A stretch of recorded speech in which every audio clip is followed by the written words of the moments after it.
नमस्कार, मैं हूं कुलदीप तिवारी और आप देख रहे हैं आचरण न्यूज। नजर डालते हैं इस वक्त की तमाम बड़ी खबरों पर। अब भारत में स्वदेशी वैक्सीन से होगा डेंगू का इलाज। असम के मेडिकल कॉलेज की महिला डॉक्टरों को रात में बाहर न जाने की दी गई एडवाइजरी। अयोध्या के रामपथ पर लगी लाखों की लाइटें हुई चोरी। श्रीजेश के सम्मान में हॉकी इंडिया ने 16 नंबर की जर्सी को किया रिटायर। ग्वालियर क्राइम ब्रांच ने वन तस्करों के खिलाफ की। अब खबरों पर करते हैं विस्तार से चर्चा।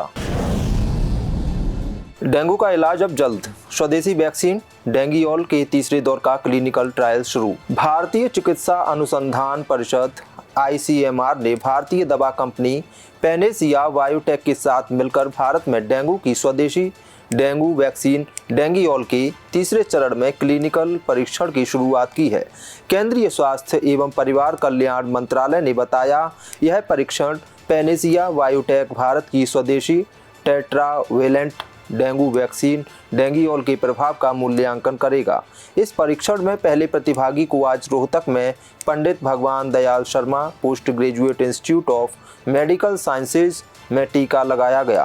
फिलहाल भारत में डेंगू के खिलाफ कोई एंटीवायरल उपचार या वैक्सीन नहीं है। टेट्रावेलेंट डेंगू वैक्सीन स्ट्रेन को मूल रूप से अमेरिका के नेशनल इंस्टीट्यूट ऑफ हेल्थ ने विकसित किया है।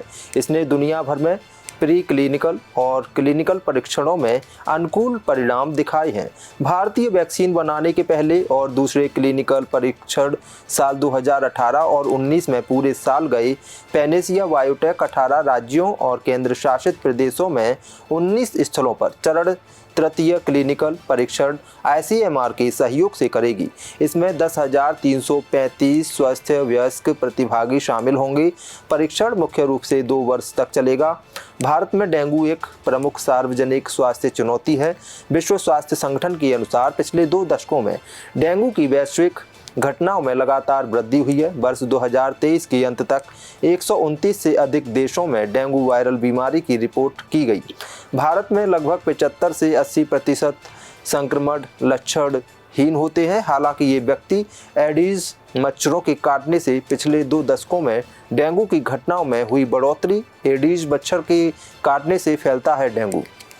रात में बाहर ना निकलें, असम में मेडिकल कॉलेज की महिला डॉक्टर की एडवाइजरी पर विवाद। असम के सिलचर मेडिकल कॉलेज और अस्पताल को महिला डॉक्टर्स के लिए एक एडवाइजरी जारी करने के बाद आलोचनाओं का सामना करना पड़ रहा है, जिसमें महिला डॉक्टरों, छात्राओं और कर्मचारियों से रात में सुनसान, कम रोशनी वाले और कम आबादी वाले इलाकों में बाहर ना जाने को कहा है। हालांकि बाद में अस्पताल प्रशासन ने इसे वापस ले लिया। यह एडवाइजरी कोलकाता के KRG कर मेडिकल कॉलेज में हुई घटना को लेकर देश भर में पहले गुस्से के बाद आई है। विवाद बढ़ने के बाद मेडिकल कॉलेज प्रशासन ने कहा, अब फ्रेश एडवाइजरी जारी की जाएगी। सिलचर मेडिकल कॉलेज में अपने फीमेल स्टाफ के लिए जारी इस एडवाइजरी में कहा था, महिला डॉक्टर से बात के समय और अकेले घूमने से बचें। डॉक्टर और अन्य महिला स्टाफ को रात में हॉस्टल या लॉजिंग रूम में बाहर जाने से बचने की सलाह भी दी गई थी। कहा गया था, अगर वह बाहर जाती हैं तो पहले अधिकारियों को इसकी सूचना दें। साथ ही अजनबियों और संदिग्ध लोगों से दूर रहने को कहा गया था।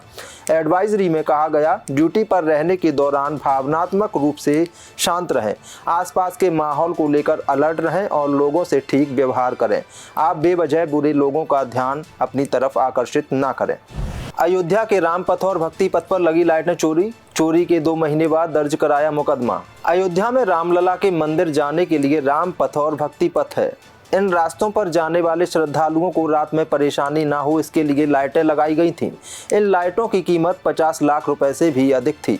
ये 3800 बैम्बू लाइट और 36 गोबो प्रोजेक्ट लाइटें थीं, जिन्हें रामपथ और भक्ति पथ को अधिक खूबसूरत बनाने के लिए लगाया गया था। मगर अब इन पथों से इन लाइटों को चोरी कर लिया गया है। अयोध्या के सबसे सुरक्षित और सुरक्षा से भरपूर रहने वाले इलाके में ये चोरी की घटनाएं हुई हैं। हैरानी वाली बात यह है कि चोरी होने की घटना की भनक पुलिस से लेकर अन्य किसी को भी नहीं लगी है। अयोध्या विकास प्राधिकरण ने इन लाइटों को लगाने का ठेका फर्म यश एंटरप्राइजेज और कृष्णा ऑटोमोबाइल्स को दिया था। इन कंपनियों द्वारा रात पथ के पेड़ों पर 6,400 बैम्बू लाइट और भक्ति पथ पर 96 गोवो प्रोजेक्टर लाइटें लगाई गई थीं। इस घटना के बाद फर्म के प्रतिनिधि शेखर शर्मा ने जानकारी दी है कि रामपथ और भक्ति पथ पर लगाई गई 3800 बैम्बू लाइट और 3600 गोवो प्रोजेक्टर लाइट चोरी हो गई, जिनके द्वारा राम जन्मभूमि थाने में मामला दर्ज कराया गया है। फर्म को इस चोरी की जानकारी मई में हुई, लेकिन चोरी का मुकदमा 2 महीने बाद इसी महीने कराया गया। बहरहाल पुलिस इस मामले में जांच कर रही है। 9 मई को पर निरीक्षण के बाद पता चला कि कुछ लाइटें गायब हैं। पीआर श्रीजेश के सम्मान में हॉकी इंडिया ने लिया बड़ा फैसला, जर्सी नंबर 16 को किया रिटायर। भारतीय हॉकी टीम ने पेरिस ओलंपिक 2024 में कमाल का प्रदर्शन किया था। टीम ने स्पेन को 2-1 से हराकर ब्रांज मेडल जीता। इससे पहले टोक्यो में भी टीम ने नंबर पर फिनिश करते हुए कांस्य पदक नाम किया था। लगातार 2 ओलंपिक मेडल के बाद हर भारतवासी का सीना गर्व से चौड़ा हो गया है। हॉकी भारत का राष्ट्रीय खेल है और हर भारतीय इस खेल को खुद से जुड़ा हुआ मानता है।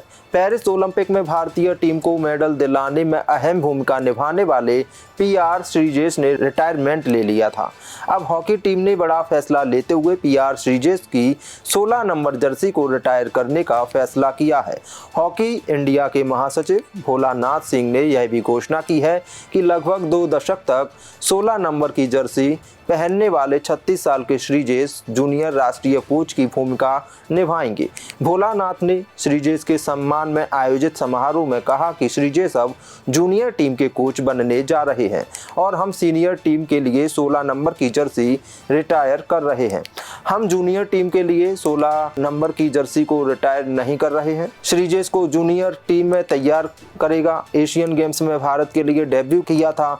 अपने 18 साल लंबे करियर के दौरान पीआर श्रीजेश को 4 बार ओलंपिक में हिस्सा लेने का मौका मिला, जिसमें 2 बार वह पदक जीतने में भी कामयाब हुए। इसके अलावा उन्होंने भारतीय हॉकी टीम के लिए कप्तानी भी की थी, जिम्मेदारी को संभाला है। पीआर श्रीजेश को हॉकी में उनके योगदान के लिए भारत सरकार की तरफ से साल 2021 में मेजर ध्यानचंद खेल रत्न पुरस्कार से भी सम्मानित किया जा चुका है। ग्वालियर क्राइम ब्रांच ने वन तस्करों के खिलाफ की कार्रवाई, 4 वन माफिया को किया गिरफ्तार।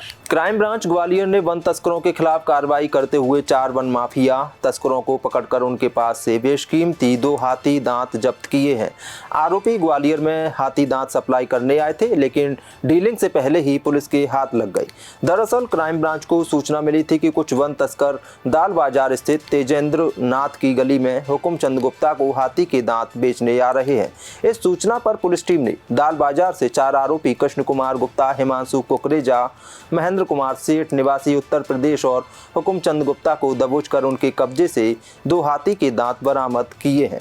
पकड़ा गया आरोपी हुकुमचंद गुप्ता स्थानीय व्यापारी है और उसी ने तीनों तस्करों को हाथी दांत के साथ बुलाया था। आरोपियों ने पूछताछ में हाथी दांत चोरी का होना बताया है। फिलहाल पुलिस इनसे विस्तृत पूछताछ में लगी है। बरामद हुए हाथी दांत की कीमत 50 लाख से अधिक बताई गई है। देश दुनिया की सभी खबरें देखने के लिए जुड़े रहिए आचरण न्यूज से। आचरण न्यूज हर कदम आपके साथ।